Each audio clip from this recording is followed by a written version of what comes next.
إلى ربك الرجعى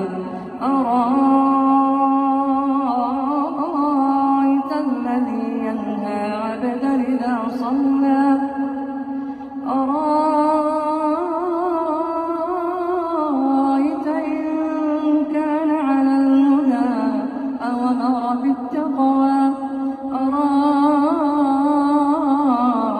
أرأيت إن كذب وتولى ألم يعلم بأن الله يرى كلا لئن لم ينته لنسفعا بالناصية كاذبة خاطئة فليدع ناديه سندع الزبانية كلا لا تطعه واسجد واقترب